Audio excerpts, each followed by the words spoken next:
Shalom, selamat malam Bapak Ibu, Suster yang terkasih. Terima kasih atas kehadirannya malam hari ini. Kita mau naikkan doa-doa kita dengan penuh iman lewat pujian dan penyembahan kita malam hari ini. Mari kita hening sejenak di hadapannya.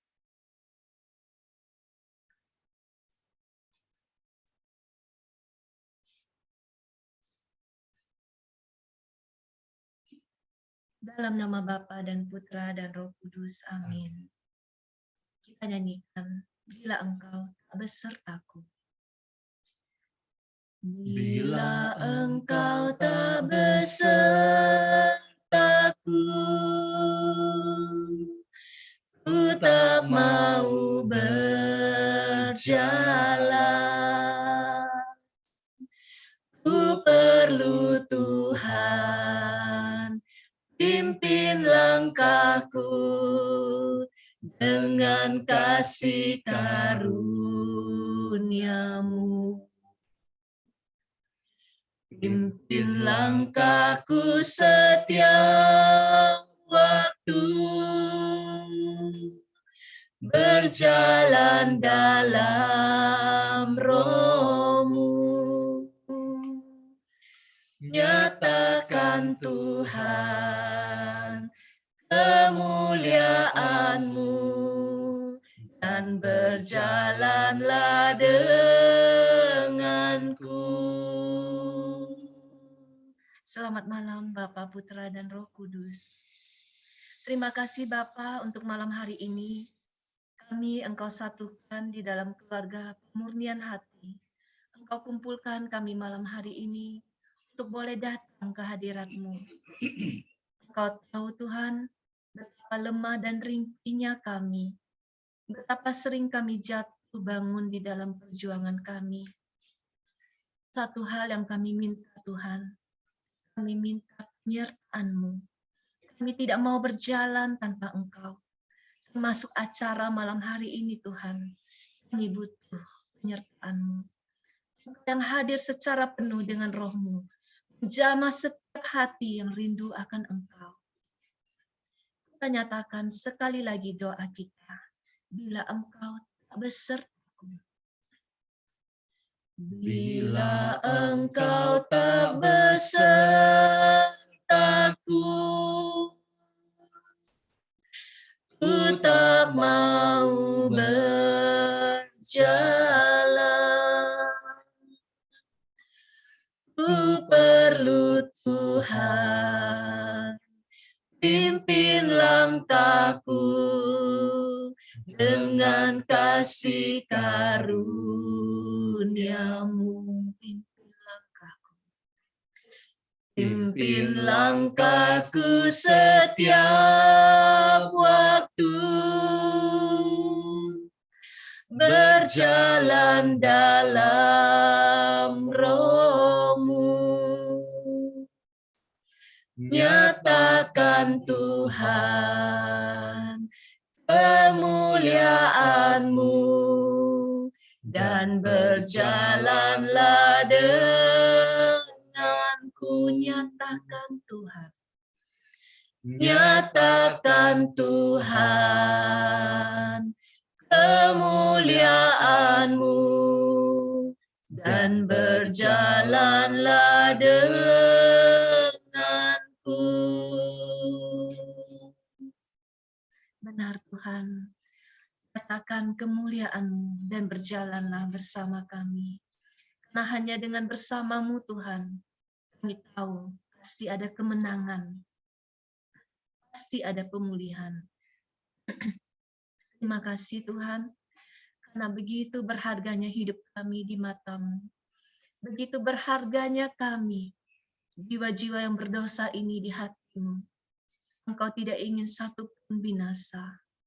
Engkau datang jauh dari surga untuk kami, orang-orang berdosa ini. Mari kita nyatakan hidup-Mu berharga bagi Allah. Hidup-Mu berharga bagi Allah.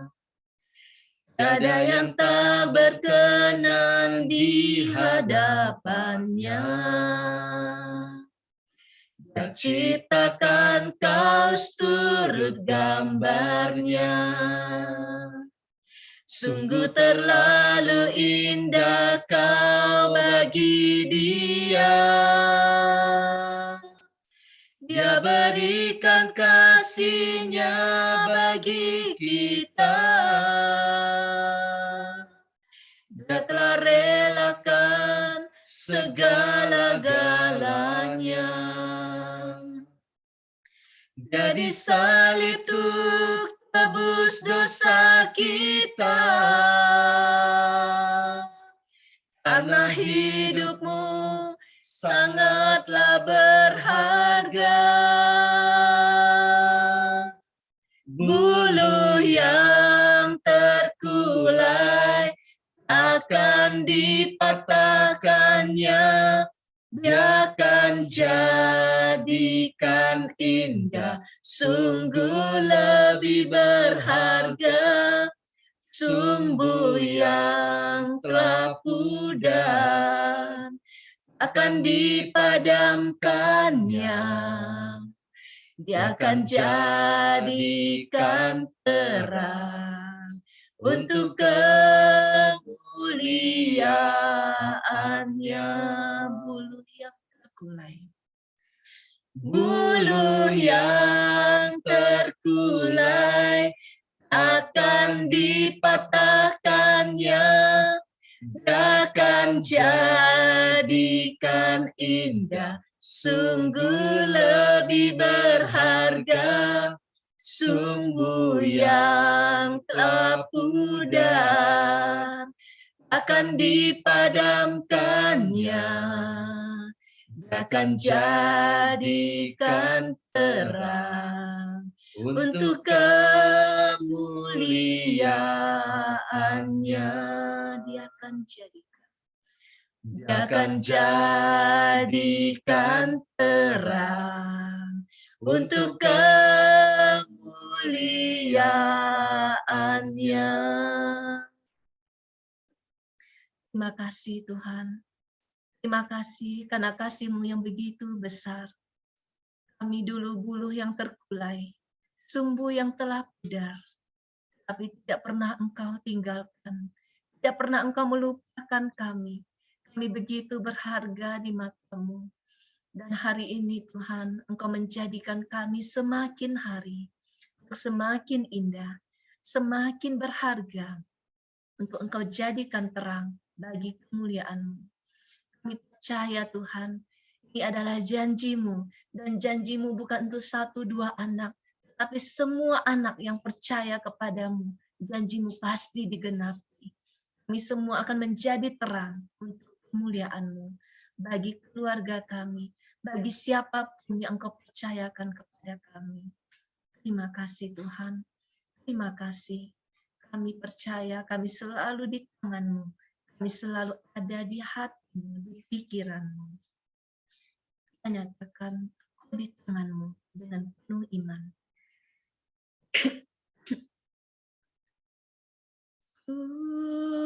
Di tangan-Mu,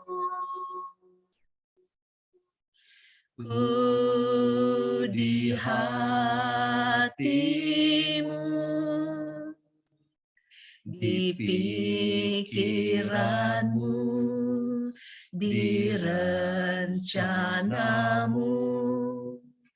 Tak pernah ku sendiri. Ku di tangan-Mu,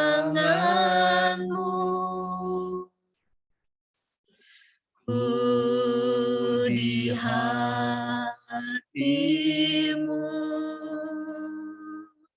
di pikiran-Mu, di rencana-Mu.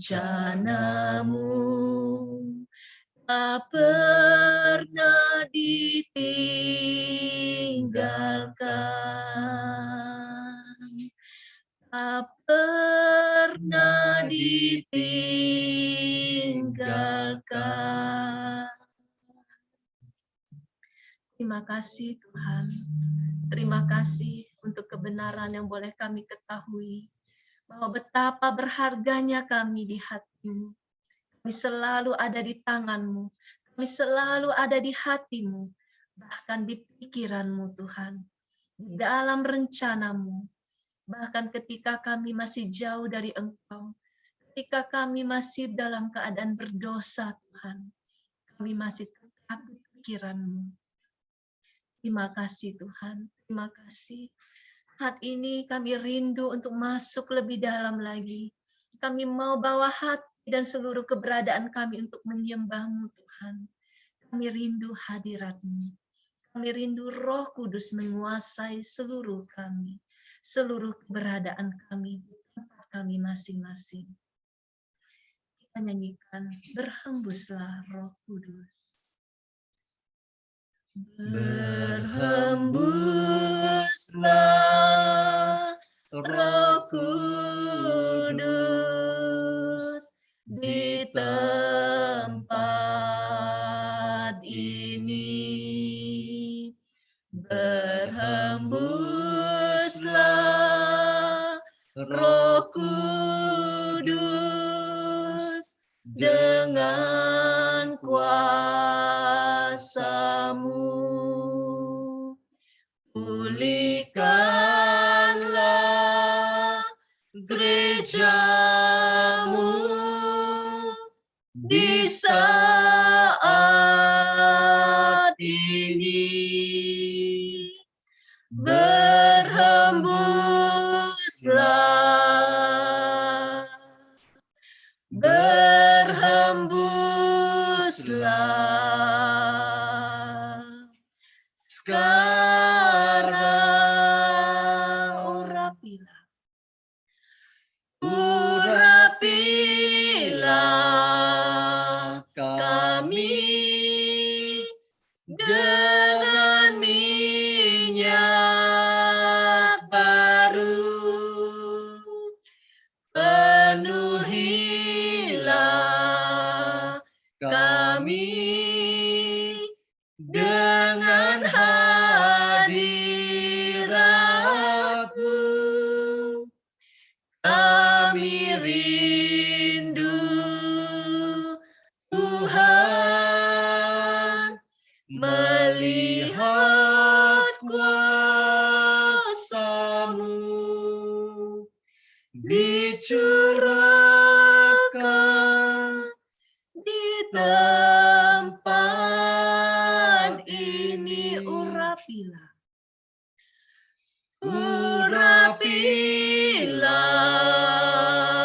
kami dengan minyak baru. Penuhilah kami dengan hadirat-Mu. Kami rindu Tuhan melihat kuasa-Mu dicurahkan di tempat ini.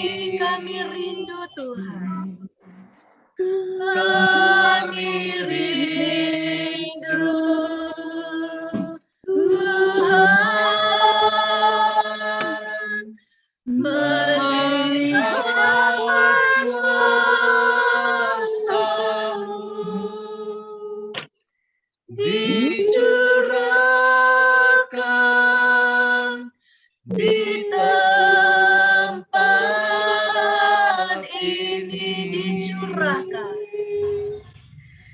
Dicurahkan di tempat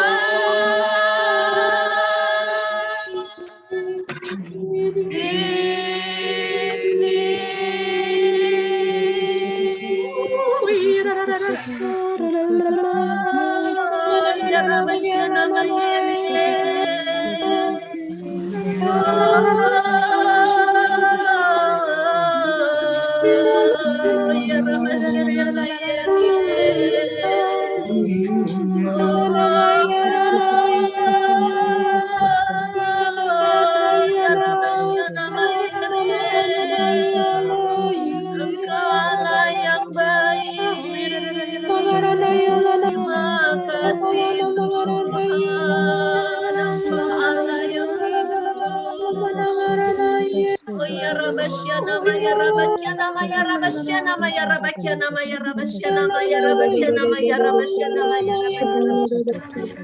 Oh ya Rabasyana Maya Rabakyana Maya Rabasyana Maya Rabakyana Maya Rabasyana Maya Rabasyana Maya Ya Rabasyana Maya Rabakyana Maya Rabasyana Maya Rabasyana Oh ya Rabasyana Maya Rabakyana Maya Rabasyana Maya Rabakyana Maya Rabasyana Maya Oh ya Rabasyana Maya Rabakyana Maya Rabasyana Maya Rabakyana Maya Rabasyana Maya Rabasyana Maya Oh ya Rabasyana Maya Rabakyana Maya Rabasyana Maya Rabakyana Maya Rabasyana Maya Rabasyana Maya Syana Maya Rabasyana Maya Sembahlah dia Allahmu yang kudus. Ya Rabasyana Maya Rabasyana Maya Rabasyana Maya Rabasyana Maya Rabasyana Oh ya Rabasyana Maya Rabasyana Maya Rabasyana Maya Rabasyana Oh ya Rabasyana Maya Rabasyana Maya Rabasyana Maya Rabasyana Maya Oh ya Rabasyana Maya Rabasyana Maya Rabasyana Maya Ya Rabasyana Maya Rabba. Terima kasih Tuhan. Terima kasih Tuhan untuk kehadiran-Mu malam hari ini. Engkau menjamah setiap kami yang berseru kepadamu Tuhan. Terima kasih. Terima kasih Tuhan. Sungguh Engkau Allah yang hidup bagi kami. Engkau Allah yang nyata bagi kami Tuhan. Terima kasih. Saat ini Tuhan, kami rindu. Kami mau lebih dalam lagi masuk ke dalam hadirat-Mu, mendengarkan firman-Mu, isi hati-Mu. Firman-Mu itulah terang bagi jalan-jalan kami, pelita bagi kaki kami. Kita nyanyikan firman-Mu, pelita bagi kakiku. Firman-Mu, pelita bagi kakiku, terang bagi jalanku. Firman-Mu, firman-Mu, pelita bagi kakiku, terang bagi jalanku.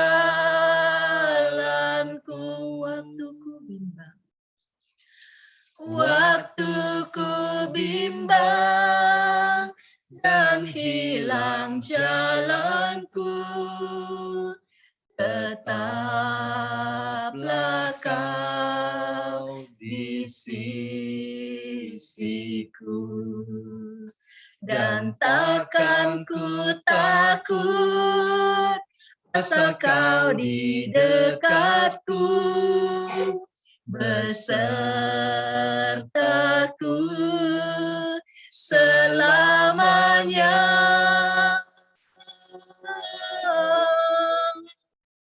Oh, firman-Mu, pelita bagi kakiku, terang bagi jalanku,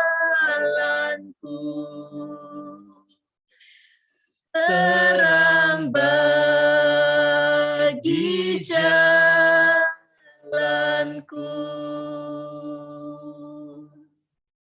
Benar Tuhan, firman-Mu pelita bagi kaki kami, terang bagi jalan kami. Ketika kami hidup di dalam firman-Mu Tuhan, kegelapan tidak lagi menguasai kami, melainkan terang. Ketika kami berjalan bersama Engkau, tidak ada musuh yang bisa menaklukkan kami. Kami tidak takut Tuhan untuk berjalan, karena kami tahu kami pasti menang atas musuh-musuh kami. Engkau yang menyiapkan kemenangan bagi kami. Saat ini Tuhan, pakailah kami, hamba-Mu yang tidak ada artinya ini Tuhan. Kami tidak mampu melakukan apapun tanpa Roh-Mu. Roh-Mulah yang bekerja dari awal, pertengahan sampai akhir acara ini. Urapi kami dengan Roh Kudus-Mu Tuhan. Kuasai seluruh keberadaan kami. Sampaikan isi hatimu, firman-Mu, nyatakan kehendak-Mu atas hidup kami semua.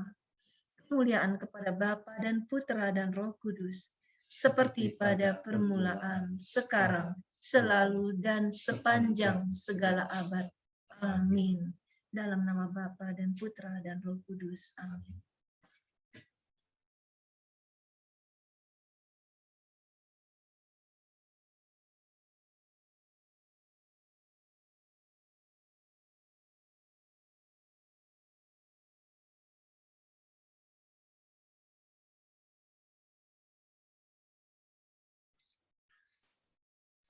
Selamat malam Bapak Ibu Suster, terima kasih untuk kehadirannya. Saya mau mengajak kita untuk merenungkan dari Injil Lukas. Lukas 10, 25 sampai 37.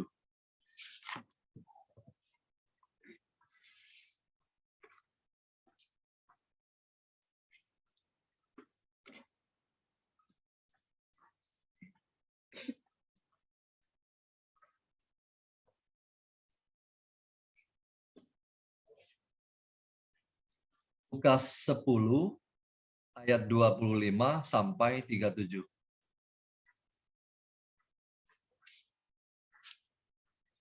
Ini perikop yang sudah sangat terkenal dan kita mungkin sudah mendengarnya berpuluh-puluh kali. Kisah orang Samaria yang murah hati. Dalam pertemuan-pertemuan APP dan pertemuan-pertemuan lingkungan juga sudah sangat sering dibawain. Tapi malam ini saya akan membagikannya sekali lagi buat di komunitas ini. Saya pernah membawakannya beberapa kali di lingkungan, tapi di komunitas ini belum pernah. Lukas 10 ayat 27, 25 sampai 37. Oke, Bapak Ibu sudah ketemu? Suara saya jelas ya? Oke. Kita akan membaca bersama-sama. Inilah Injil Tuhan kita Yesus Kristus menurut Lukas. Dimuliakanlah Tuhan. Orang Samaria yang murah hati. Pada suatu kali berdirilah seorang ahli Taurat untuk mencobai Yesus, katanya, "Guru, apa yang harus kuperbuat untuk memperoleh hidup yang kekal?" Jawab Yesus kepadanya, "Apa yang tertulis dalam hukum Taurat? Apa yang kau baca di sana?" Jawab orang itu, "Kasihilah Tuhan Allahmu dengan segenap hatimu, dan dengan segenap jiwamu, dan dengan segenap kekuatanmu, dan dengan segenap akal budimu, dan kasihilah sesamamu manusia seperti dirimu sendiri." Kata Yesus kepadanya, "Jawabmu itu benar. Perbuatlah demikian, maka engkau akan hidup." Tetapi untuk membenarkan dirinya, orang itu berkata kepada Yesus, "Dan siapakah sesamaku manusia?" Jawab Yesus, "Adalah seorang yang turun dari Yerusalem ke Yeriko. Dia jatuh ke tangan penyamun-penyamun yang bukan saja merampoknya habis-habisan, tetapi yang juga memukulnya, dan yang sesudah itu pergi meninggalkannya setengah mati. Kebetulan ada seorang imam turun melalui jalan itu. Ia melihat orang itu, tetapi ia melewatinya dari seberang jalan. Demikian juga seorang Lewi datang ke tempat itu. Ketika ia melihat orang itu, ia melewatinya dari seberang jalan. Lalu datang seorang Samaria yang sedang dalam perjalanan ke tempat itu. Dan ketika ia melihat orang itu, tergeraklah hatinya oleh belas kasihan. Ia pergi kepadanya, lalu membalut luka-lukanya, Sesudah ia menyiraminya dengan minyak dan anggur, kemudian ia menaikkan orang itu ke atas keledai tunggangannya sendiri, lalu membawanya ke tempat penginapan dan merawatnya.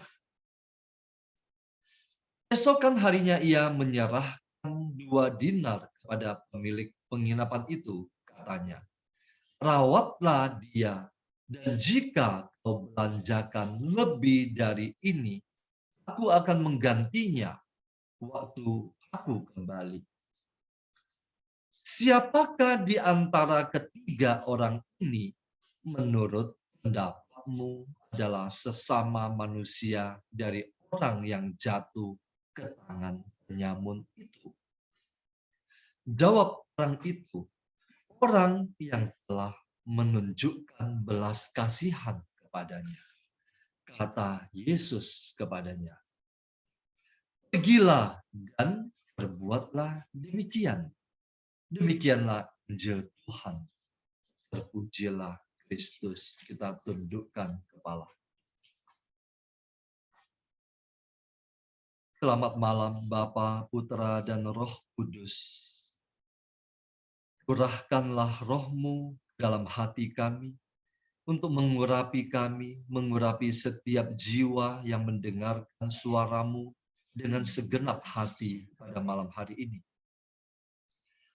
Biarlah segala kuasa-kuasa yang tidak berasal daripada-Mu, yang mencoba untuk menghalangi kami mau singkirkan dan kami mau tolak di dalam nama Yesus. Biarlah hanya kuasa Roh Kudus-Mu saja yang menguasai kami pada malam hari ini. Hati kami, pikiran kami, akal budi kami. Singkapkanlah misteri kerajaan surga pada malam hari ini ya Tuhan. Dan sembunyikanlah hamba-Mu yang tidak pantas ini di belakang salib-Mu. Bersabdalah, kami siap mendengarkan. Amin. Bapak, Ibu, Suster, kisah ini sangat terkenal. Dan kisah ini sudah kita dengar dari sejak kita masih kecil. Orang Samaria yang murah hati. Tadi pagi saya ada post di grup bahwa perbuatan belas kasih terdiri dari 2 bagian. Terdiri dari 2. Yang satu yang bersifat rohani, dan yang satu yang bersifat jasmani. Yang bersifat jasmani bisa kita lihat di mana-mana. Entah itu dilakukan oleh orang-orang yang percaya kepada Kristus ataupun tidak.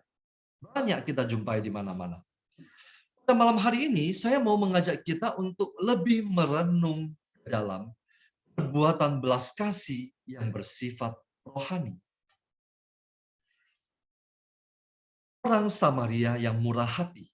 Pada suatu kali berdirilah seorang ahli Taurat untuk mencobai Yesus, katanya. Guru, apa yang harus kuperbuat untuk memperoleh hidup yang kekal? Bapak Ibu, ahli Taurat tidak pernah bertanya sesuatu yang dia sendiri tidak tahu jawabannya. Semua pertanyaan yang dia ajukan, dia pasti tahu jawabannya. Kenapa? Karena dia tidak betul-betul bertanya untuk mendapatkan sebuah jawaban. Tetapi dia datang untuk mencobai Yesus.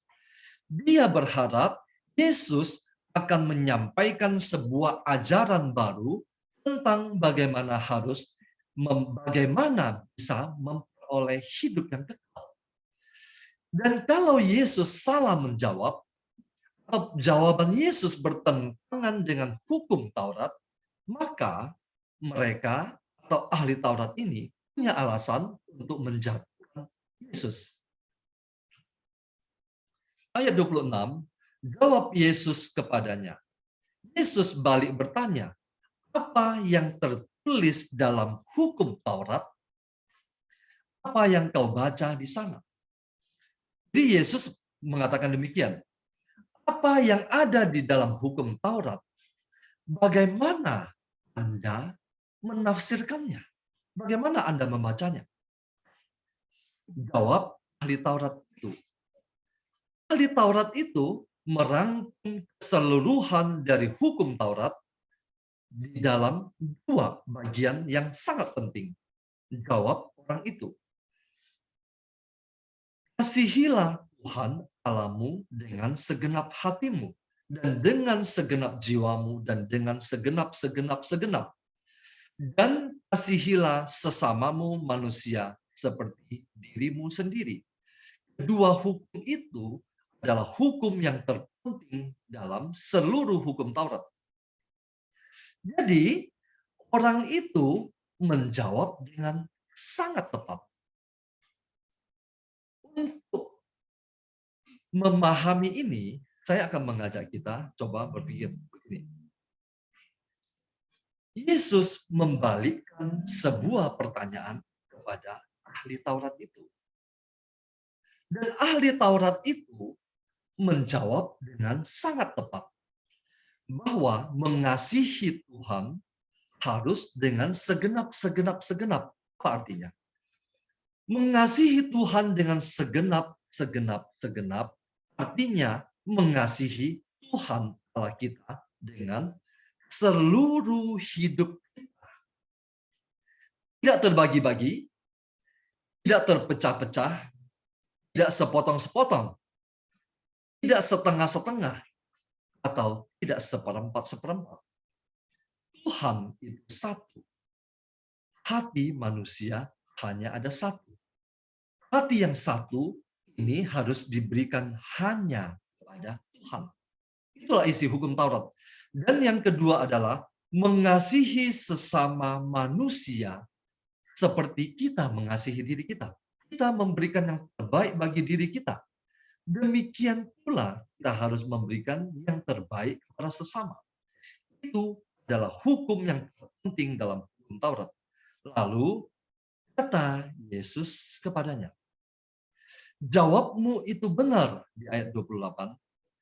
Jawabmu itu benar. Perbuatlah demikian, maka engkau akan hidup. Apa artinya, Bapak Ibu? Yesus mengatakan, jawaban kamu, hai ahli Taurat, jawabanmu itu benar. Tetapi untuk masuk ke dalam kehidupan yang kekal, jawaban saja tidak cukup. Hukum itu harus dilakukan. Makanya Yesus katakan, jawabmu itu benar. Perbuatlah demikian, maka engkau akan hidup. Tetapi untuk membenarkan dirinya, orang itu, ahli Taurat itu, berkata kepada Yesus, dan siapakah sesamaku manusia? Tadi pencobaan pertama adalah ahli Taurat itu ingin menjebak Yesus dengan bagaimana caranya untuk memperoleh hidup yang kekal. Dia berharap Yesus memaparkan sebuah hukum yang baru. Ternyata Yesus tidak. Yesus mengembalikan kepada hukum yang semula itu. Hukum yang semula yang sangat penting. Kasihilah Tuhan Allahmu dengan segenap hatimu, dan kasihilah sesamamu manusia.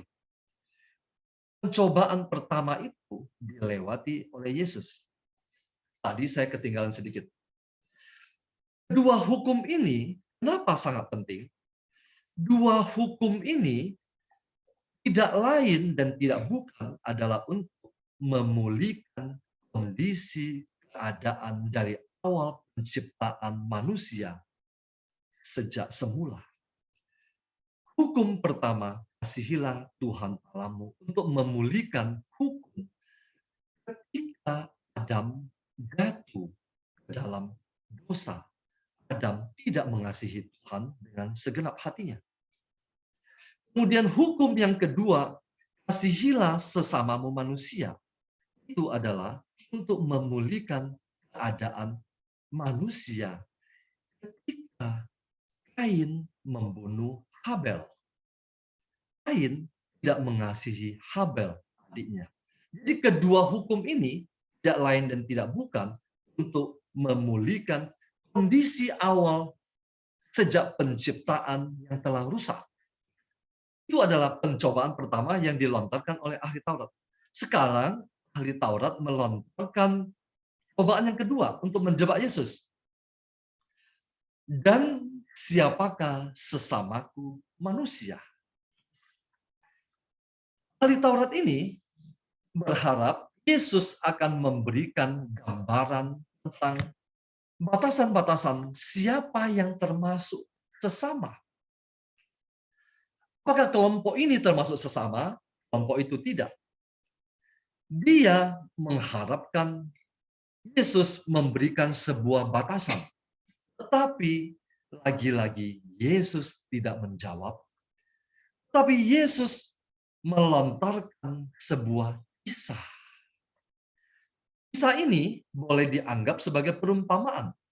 Juga boleh dianggap sebagai kisah nyata. Lalu, Yesus tidak menjawab, tetapi Yesus memulai sebuah kisah di ayat ke-30. Jawab Yesus, adalah seorang yang turun dari Yerusalem ke Yeriko.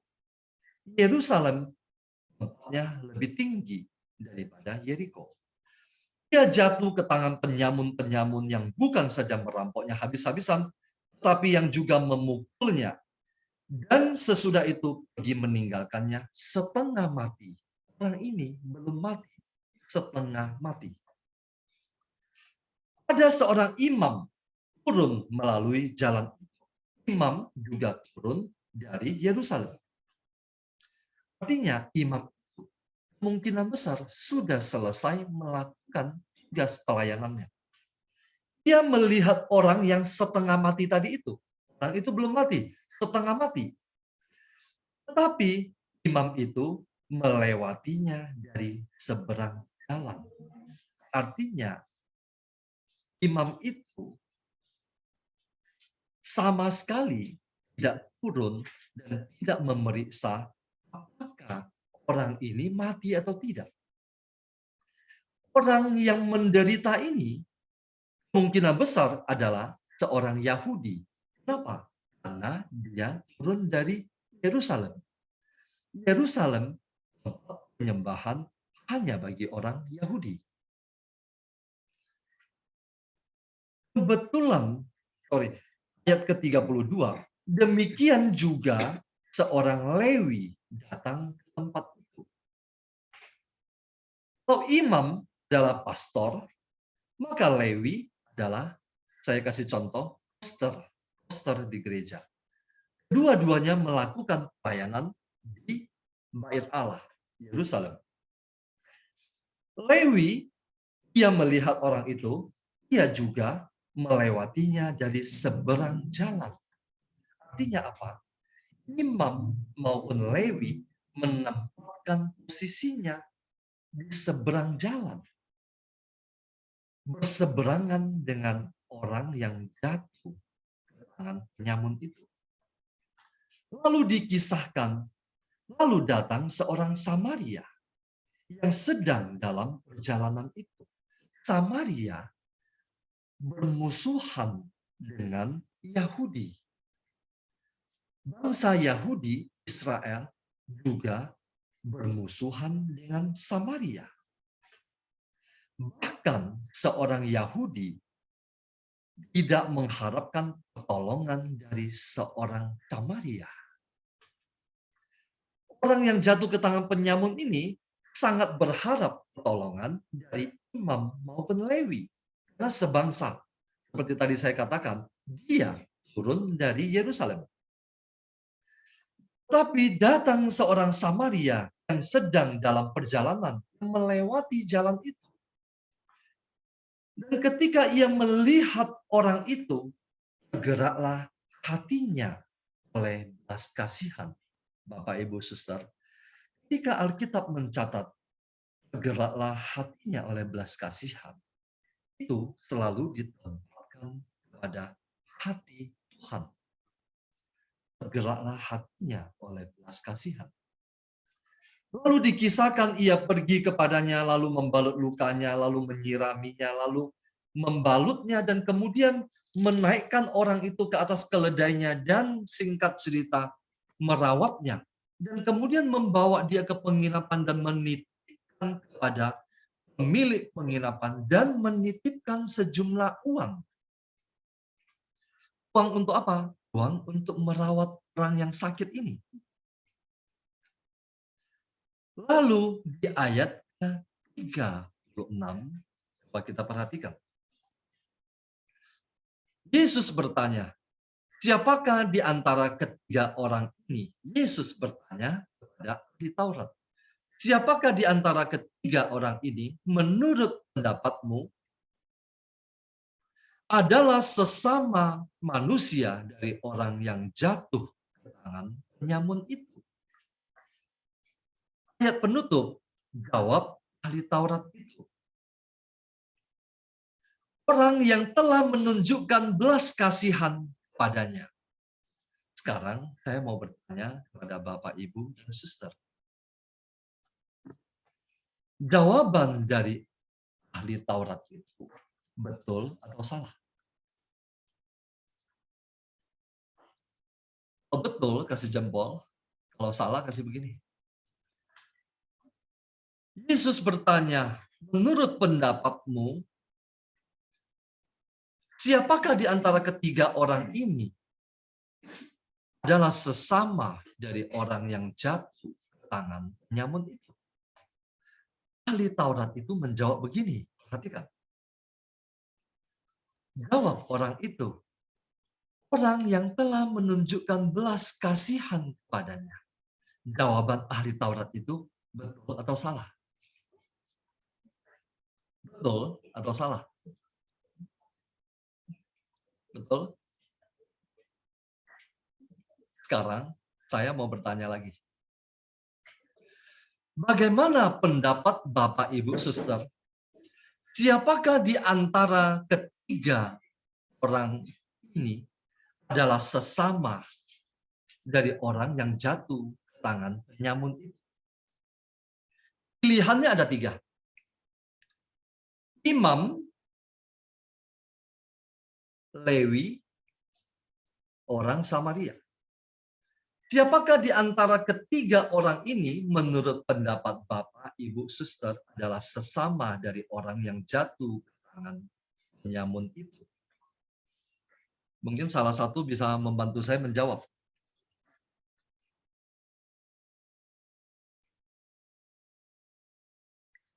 Silakan di-unmute kalau mau jawab. Jawaban singkat saja. Siapakah? Jawabannya apa, King? Orang Samaria itu. Oke. Tepat sekali jawabanmu. Pergilah dan perbuatlah demikian, Pak King. Kalau jawaban Pak King adalah orang Samaria itu, berarti saya mau katakan jawaban ahli Taurat itu tidak benar. Apa? Yesus bertanya sekali lagi, siapakah di antara ketiga orang ini, Imam, Lewi, dan orang Samaria ini, menurut pendapatmu adalah sesama manusia dari orang yang jatuh ke tangan penyamun itu? Seharusnya ahli Taurat harus menjawab seperti King menjawabnya. Jawabannya adalah orang Samaria. Kenapa? Karena pilihannya ada 3. Imam, Lewi, dan orang Samaria. Tetapi karena kedegilan hati ahli Taurat ini, karena hatinya sudah tertutup bagi orang asing, bagi orang Samaria, atau bagi orang yang tidak sebangsa dengan dia, dia mati-matian mempertahankan statement. Jawab ahli Taurat itu, orang yang telah menunjukkan belas kasihan kepada orang yang jatuh ke tangan penyamun. Betapa kedegilan hati ahli Taurat ini. Dia tidak mau menyebut nama. Jawabannya adalah orang Samaria. Dia tidak mau menyebutkan kata itu. Tapi dia menyebut orang yang telah menunjukkan belas kasihan. Sekilas kalau kita membaca, kita mengira jawabannya sudah benar. Tetapi jawabannya tidak tepat. Makanya Yesus katakan, jawabanmu itu tepat. Pergilah dan perbuatlah demikian. Artinya apa? Pergilah, perbuatlah seperti orang Samaria itu. Yang dibenci oleh kamu, tapi tetap menolong kamu. Dia adalah musuh kamu, tapi dia tetap mengasihi kamu. Sekarang saya mau mengajak Bapak Ibu masuk ke dalam perenungan yang lebih dalam lagi. Yesus memulai perumpamaan ini dengan begini. Adalah seorang yang turun dari Yerusalem ke Yeriko. Yerusalem adalah melambangkan kota surgawi. Yeriko melambangkan kota duniawi. Yerusalem berada di tempat yang tinggi. Yeriko berada di tempat yang lebih menurun. Dari Yerusalem menuju ke Yeriko kira-kira sejauh 27 km. Itu tidak usah dihafal. Jalannya menurun. Adalah seorang yang turun dari Yerusalem ke Yeriko. Yesus berbicara tentang siapa? Bapak, Ibu, Suster. Yesus bercerita tentang jatuhnya Adam, manusia pertama. Turunnya seorang dari Yerusalem ke Yeriko menggambarkan jatuhnya manusia pertama Adam yang penuh dengan rahmat, yang jatuh ke tangan penyamun-penyamun yang adalah iblis. Adam jatuh karena godaan iblis. Adam jatuh dari tempat yang tinggi, turun ke tempat yang ke bawah. Dia turun dari tempat yang penuh rahmat menjadi tempat yang bawah. Adalah seorang yang turun dari Yerusalem ke Yeriko. Menggambarkan jatuhnya manusia pertama, Adam, yang juga menyeret seluruh kemanusiaan, termasuk kita semua, jatuh dari keadaan yang awal mulanya penuh dengan rahmat. Ketika di Taman Eden, manusia berbicara dengan Allah. Allah berjalan-jalan di Taman Eden, seperti sepasang kekasih dengan manusia. Tetapi yang juga memukulnya dan sesudah itu pergi meninggalkannya setengah mati. Itu adalah pekerjaan iblis. Iblis datang merampok manusia. Pencuri datang untuk mencuri, membunuh, dan membinasakan. Kata Yesus di dalam Injil Yohanes. Dan meninggalkannya setengah mati. Betapa sering kita melihat manusia dihancurkan oleh iblis. Tidak sampai mati, setengah mati, sekarat. Kenapa? Iblis paling suka melihat manusia sekarat. Mati hidup segan, mati tak mau. Seorang imam dan seorang Lewi melewati orang yang jatuh itu dari seberang jalan, seperti tadi saya katakan. Imam dan Lewi yang seharusnya menolong, tapi menempatkan posisinya berseberangan dengan orang yang jatuh tadi.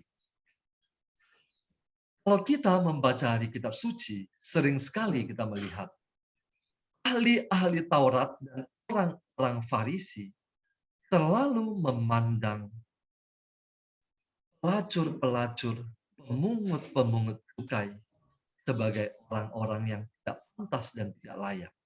Dan ahli-ahli Taurat dan orang-orang Farisi menempatkan posisi berseberangan dengan mereka. Imam dan Lewi melihatnya dan melewatinya dari seberang jalan. Dia menempatkan dosa di seberang sono. Mereka bukan bagian dari ayat 33, lalu datang seorang Samaria yang sedang dalam perjalanan. Siapakah orang Samaria itu, Bapak, Ibu, Suster? Orang Samaria itu adalah Yesus. Yesus datang dari perjalanan yang jauh.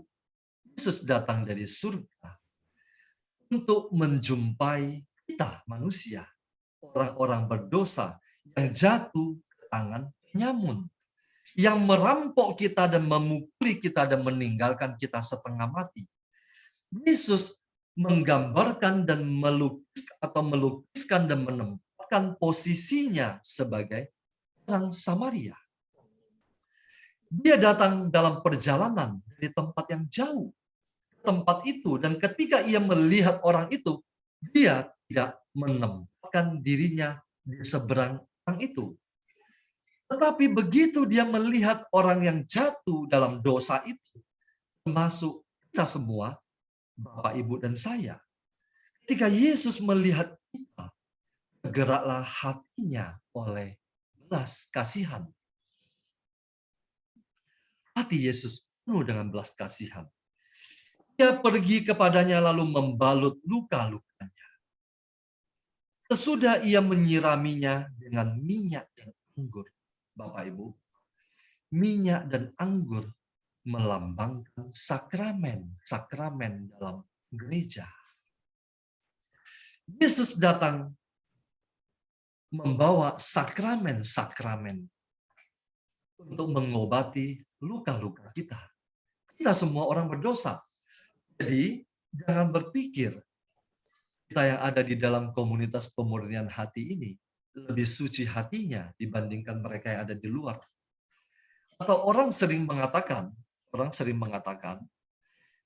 ini orang Katolik, tapi kok kenapa kelakuannya tidak seperti orang Katolik? Ini pengurus-pengurus gereja, tapi kok kelakuannya tidak seperti itu? Kita semua orang-orang berdosa dan cenderung berdosa. Tidak ada yang bisa kita banggakan. Yesus membalut luka-luka kita melalui sakramen, minyak dan anggur. Minyak dan anggur melambangkan sakramen. Sakramen Krisma, sakramen pengakuan dosa, sakramen Ekaristi, dan sakramen yang lain. Kemudian ia menaikkan orang itu ke atas keledai tunggangannya sendiri. Yesus turun dari keledai itu. Dan dia menaikkan kita ke atas keledai tunggangannya. Lalu dia berjalan menuntun keledai itu. Adakah kasih yang lebih besar melampaui Yesus? Adakah nabi-nabi lain atau agama-agama lain yang melakukan tindakan seperti itu? Yesus menanggung penderitaan kita di atas kayu salib. Yang seharusnya kita yang menanggung penderitaan itu di kayu salib. Yesus menurunkan kita dari salib dan dia menggantikannya untuk disalib. Ia menaikkan kita ke atas keledai tunggangannya sendiri, lalu membawanya ke tempat penginapan dan merawatnya orang itu. Penginapan melambangkan gereja. Yesus menitipkan orang-orang berdosa dalam gereja. Kita semua.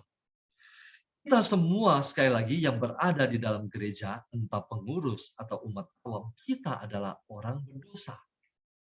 Kita adalah orang berdosa yang selalu dan senantiasa membutuhkan sakramen-sakramen gereja. Penginapan melambangkan gereja. Sebelum kita masuk ke ayat 35. Coba kita perhatikan ayat 34 ini. Dia menaikkan orang itu ke atas keledai tunggangannya sendiri, lalu membawanya ke tempat penginapan dan merawatnya. Ayat ke-35 baru dikatakan, esokan harinya ia menyerahkan 2 dinar kepada pemilik penginapan. Berarti ketika orang Samaria itu membawa orang yang sekarat itu, dia merawat orang yang sekarat itu sepanjang malam sampai dia melewati masa kritisnya. Baru keesokan harinya, ketika dia melihat orang ini sudah melewati masa kritis, esokan harinya barulah ia menyerahkan 2 dinar kepada pemilik penginapan. Rawatlah dia, dan jika kau belanjakan lebih dari ini, aku akan menggantinya waktu aku kembali. Bapak Ibu, Yesus menyediakan rahmat yang cukup, lebih dari cukup, yang berlimpah-limpah di dalam gereja untuk merawat kita, orang berdosa. Yesus mencurahkan rahmat berlimpah-limpah di dalam gereja melalui sakramen, seperti yang tadi saya sebutkan, untuk merawat kita. Dan jika kau belanjakan lebih dari ini, aku akan menggantinya waktu aku kembali. Yesus menyediakan berkat yang berlimpah-limpah sampai kedatangan Dia yang kedua kalinya. Di dalam gereja tidak pernah akan kekurangan rahmat Tuhan yang disediakan bagi kita, orang-orang berdosa yang senantiasa membutuhkan gereja. Seberapa rohaninya kita mendengar suara Tuhan, menafsirkan firman Tuhan, apapun juga kita tetap harus melekat kepada gereja. Sebab Yesus mendirikan gereja. Gereja adalah ibu kita. Semua rahmat Dia titipkan di dalam gereja. Jadi, sehebat apapun juga kita tidak mungkin meninggalkan gereja. Aku akan menggantinya waktu aku kembali. Rahmat berlimpah-limpah sampai kedatangan Tuhan yang kedua kali. Bapak Ibu, sebagai penutup, ajaran Yesus melampaui hukum Taurat. Yesus mengajarkan, selain Yesus memberikan jawaban kepada ahli Taurat, Yesus mengajar kepada 12 muridnya yang pasti berada bersama-sama dengan Dia, dan juga mungkin kerumunan orang-orang banyak. Ajaran Yesus melampaui hukum Taurat, bukan meniadakan hukum Taurat. Yesus pernah katakan bahwa Dia tidak pernah meniadakan hukum Taurat, tetapi Dia menggenapinya. Artinya apa? Yesus mengajarkan hukum Taurat dan Dia menggenapinya. Dia mengajarkan dan Dia melakukannya. Kalau hukum Taurat mengajarkan bahwa kasihilah musuhmu, Yesus mengasihi musuhnya ketika Dia disalibkan. Dia betul-betul menggenapi hukum Taurat. Jadi ajaran Yesus melampaui hukum Taurat. Yesus mengajarkan supaya kita tidak hanya mengasihi sesama kita yang adalah orang-orang yang seiman dengan kita, sebangsa dengan kita, satu komunitas dengan kita. Melainkan lebih daripada itu. Yang paling penting dan terutama yang mau saya ajak Bapak Ibu serta pada malam hari ini adalah mengasihi musuh-musuh kita. Siapa musuh terbesar di dalam hidup kita?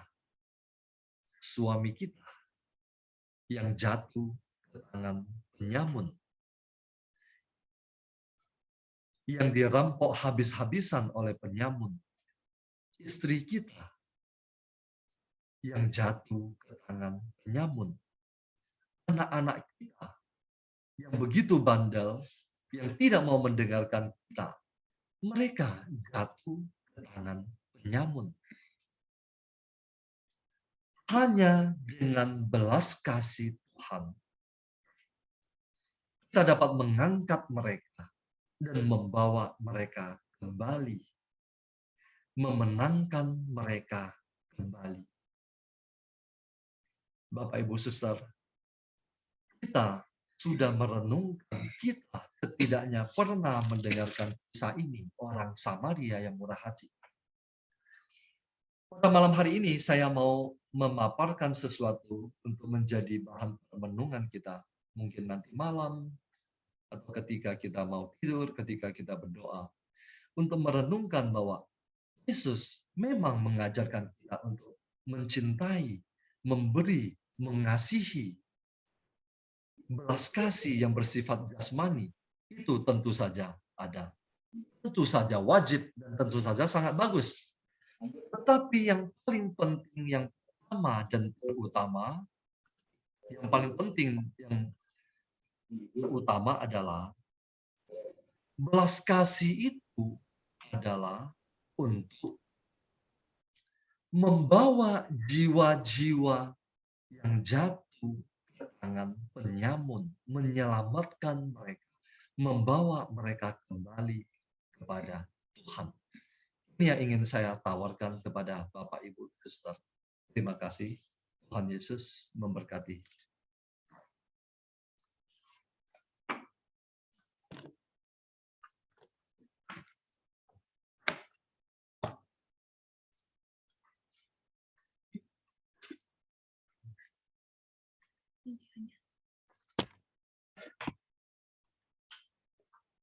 Sebentar ya, kameranya. Sebentar.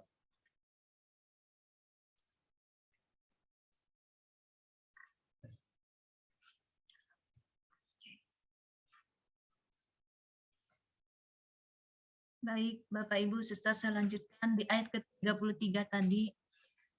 Lalu datanglah seorang Samaria yang sedang dalam perjalanan ke tempat itu, dan ketika ia melihat orang itu, bergeraklah hatinya oleh belas kasihan.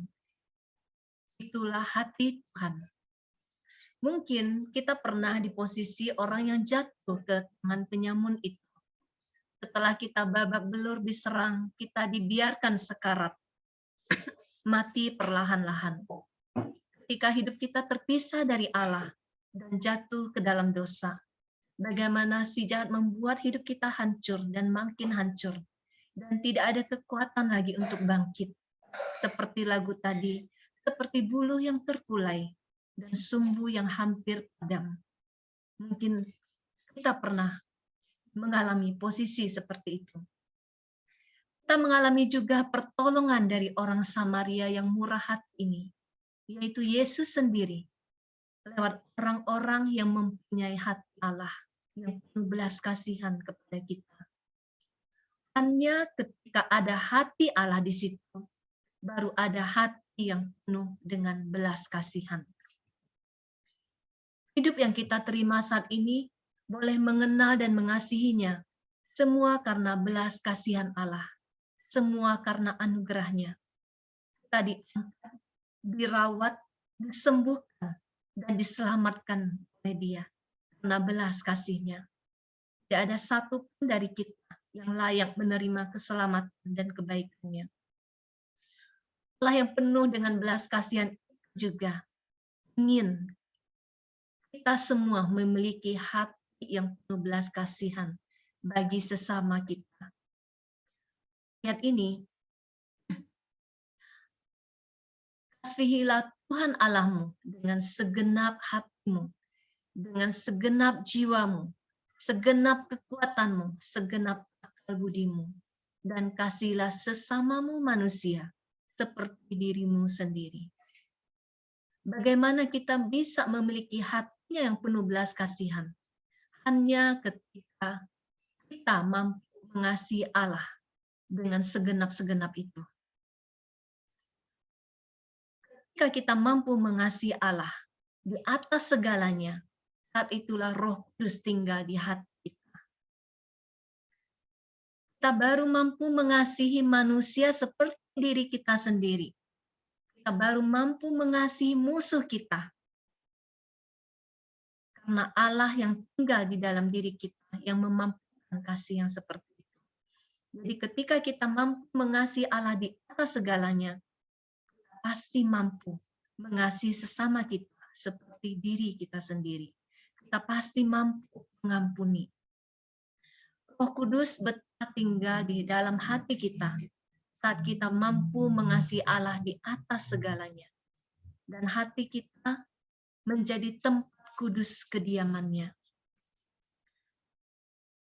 Kita diangkat kembali untuk diselamatkan dan mengalami kasih-Nya dan menjadi saksinya secara khusus di dalam keluarga kita sendiri, sesama kita, di dalam pelayanan kita yang mewakili gereja tadi, yang mewakili penginapan tadi. Orang yang di tangan penyamun tadi bisa sembuh dan hidup kembali ketika ada orang Samaria yang murah hati itu mau melayaninya, mau membayar harga. Ada harga yang harus dia bayar untuk pelayanan ini.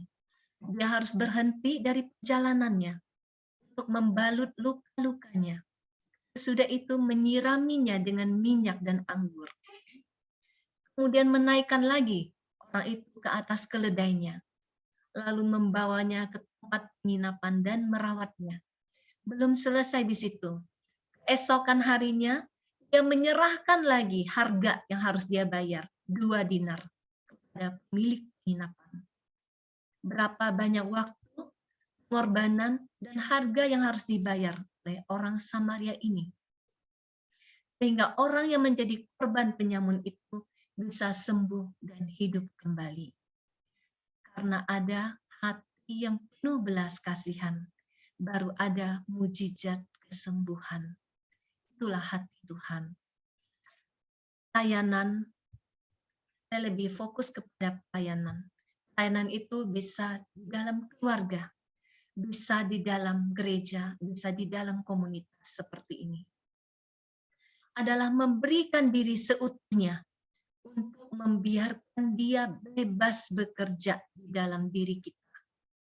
Dulu saya pikir pelayanan adalah saya membalas kebaikannya.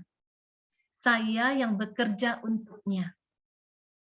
Ternyata tanpa hatinya, tanpa hati yang penuh belas kasihan itu, saya tidak mampu bertahan, apalagi berbuah. Saya tidak bisa melayani dia sesuai kehendaknya tanpa keintiman dengan dia. Hanya dengan keintiman itu, Roh Kudus bisa tinggal di hati saya. Hanya ketika saya mencintai dia di atas segalanya, Roh Kudus baru ada di hati saya. Mengubah hati saya yang tadinya tidak mampu untuk mengasihi, tidak mampu untuk mengampuni, menjadi hatinya yang penuh dengan belas kasihan. Jadi, pelayanan kita mau di dalam keluarga maupun di dalam gereja ataupun komunitas adalah pekerjaan dia. Kekuatan dari dia, bukan kekuatan kita. Dan untuk masuk dalam keintiman dengan dia, butuh komitmen. Untuk mencintai dia di atas segalanya, butuh proses mengenal dan mengasihi dia makin dalam dan sampai pada tahap pengosongan diri. Mematikan ego. Mau diproses olehnya, mau dibersihkan, dimurnikan karakternya, sampai menjadi bejana yang indah. Ada karakter baru yang penuh dengan buah-buah Roh Kudus. Itulah minyak yang akan membuat lita itu tetap nyala. Api itu adalah urapan Roh Kudus. Pekerjaan Roh Kudus. Jadi minyak itu adalah karakter, murnian karakter kita. Setiap hari lewat proses, itulah yang membuat api itu bisa nyala. Dimulai dengan proses pemurnian hati, masuk ke dalam pemurnian karakter, sehingga ada karakter yang baru. Ketika pemurnian karakter, ada pengikisan, ada pembentukan, ada penyangkalan diri. Itulah proses mengisi minyak dalam pelita. Yang akhirnya ada nyala api terjadi. Api itu akan terus menyala, urapan dalam pelayanan akan terus ada jika minyak itu terus ada. Minyak itu adalah karakter Kristus. Buah-buah Roh Kudus. Api itu adalah karya Roh Kudus, urapannya. Kita butuh hatinya, butuh urapannya untuk pelayanan kita. Di dalam keluarga maupun di dalam gereja atau komunitas. Tanpa campur tangan Roh Kudus, pelayanan akan menjadi pekerjaan sosial, pekerjaan manusia. Orang mungkin tertolong secara jasmani, tapi tidak sampai pada pekerjaan ilahi, yaitu keselamatan jiwa. Kita melayani dengan hatinya yang penuh belas kasihan, kita dimampukan di luar yang sanggup kita lakukan. Bukan hanya kepada orang-orang yang kita kasihi, atau jiwa-jiwa yang harus kita layani, bahkan kepada musuh yang ingin menjatuhkan kita. Hanya dengan hatinya kita baru mampu melakukannya. Kita dimampukan untuk melihat mereka bukan lagi sebagai musuh, tetapi jiwa yang malang, korban dari penyamun, orang yang butuh hatinya yang penuh dengan belas kasihan untuk bisa masuk ke dalam pertobatan dan ikut diselamatkan. Jadi dalam pelayanan juga sesungguhnya proses pemurnian baik hati maupun karakter yang sesungguhnya. Kita diuji apakah kita emas murni atau perak. Yang kita cari di dalam pelayanan Tuhan atau diri kita sendiri. Kalau kita fokus pada Dia, dan intim dengan Dia setiap hari, kita mencintai Dia di atas segalanya, dan masuk ke dalam rencananya, mau dimurnikan, mau diproses dengan rela. Disitulah emas yang murni akan teruji. Kemurnian hati menjadi bejana indah untuk Dia bekerja. Jadi sesungguhnya Dia sendiri yang bekerja di dalam diri kita, di dalam pelayanan itu. Bukan kita yang bekerja untuknya. Tapi kita memberikan diri dan hati kita yang semakin murni untuk Dia pakai. Secara bebas. Sehingga pelayanan itu penuh urapan. Ini adalah rahasia pelayanan yang bisa penuh dengan urapan. Saya sendiri mengalami kenapa pelayanan ini bisa seperti ini. Makanya saya sharingkan malam ini. Apa yang saya alami itu yang saya sharingkan. Karena Dia sendiri yang berkarya di dalam diri kita yang lemah ini. Seperti saat ini kita membawakan retret, ada 200 lebih orang yang ikut. Itu bukan kemampuan kita untuk memberikan itu. Saya sungguh-sungguh mengaku dengan jujur itu bukan kekuatan kami. Tidak ada ilmu pengetahuan saya untuk boleh membawakan seperti itu kalau bukan urapan dari Tuhan. Semakin kita berjuang untuk mencari Tuhan dan melakukan pekerjaannya, iblis juga semakin berjuang untuk menggagalkan kita. Tapi jika rohnya yang menguasai hati kita, kita dimampukan untuk menjadi pemenang dalam setiap pekerjaannya.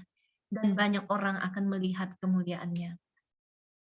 Dalam pelayanan apapun di dalam gereja, apapun bagian kita, mau jadi prodiakon, ketua lingkungan, singer, WL, koordinator, organis, konsumsi, membawa renungan atau apapun. Tujuannya hanya satu, membawa semakin banyak jiwa untuk diselamatkan Yesus. Itulah tujuan dari semua pelayanan yang kita lakukan. Itulah tujuan utama pekerjaannya. Hatinya yang penuh belas kasihan itulah yang menjadi dasar dari semua pekerjaannya.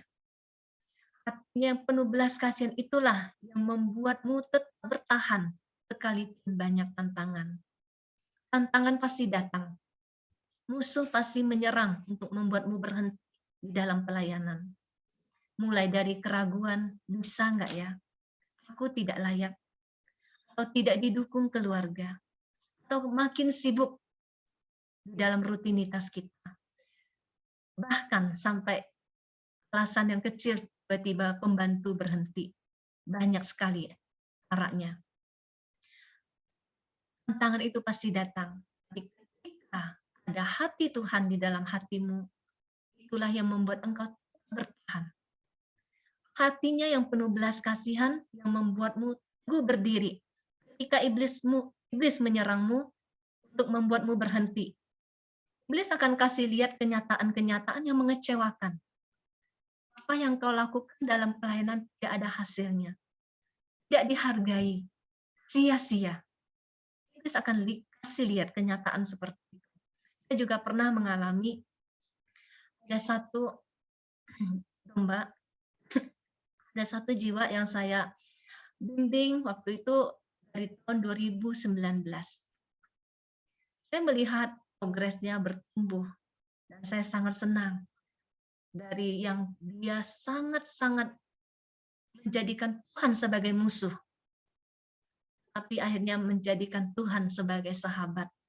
Saya melihat dia bertumbuh dan bagaimana dia diberkati Tuhan, dipulihkan. Banyak sekali kesaksian dia ketika ketemu saya. Waktu itu belum ada retret seperti ini. Saya cuma secara pribadi mendampinginya. Setelah 2 tahun kira-kira, tiba-tiba dia WA,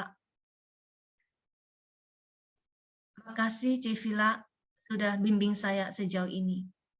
Tapi sorry ya, saya kecewa dengan Tuhan. Saya mau cari Tuhan yang lain. Saya capek menjadi orang Katolik. Saya mau masuk agama lain."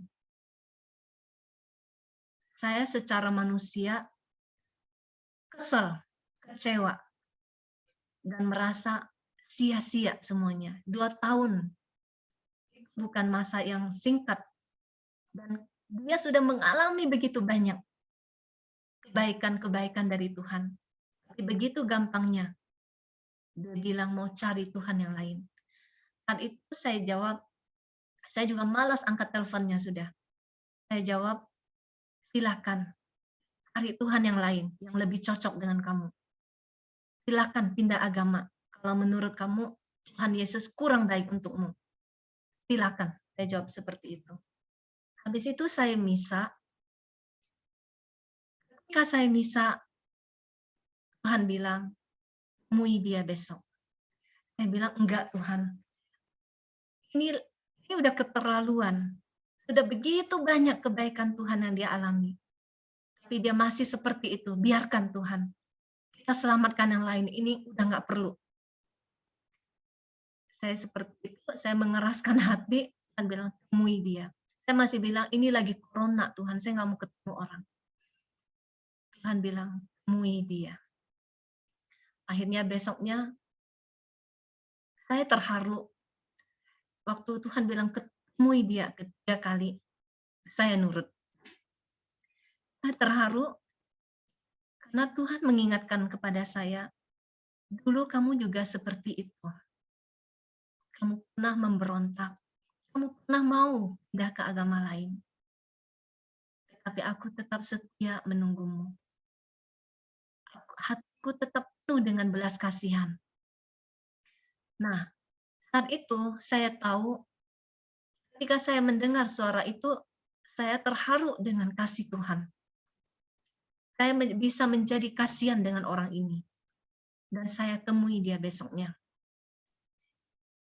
Saya tahu itu bukan hati saya. Saya sadar banget itu bukan hati saya.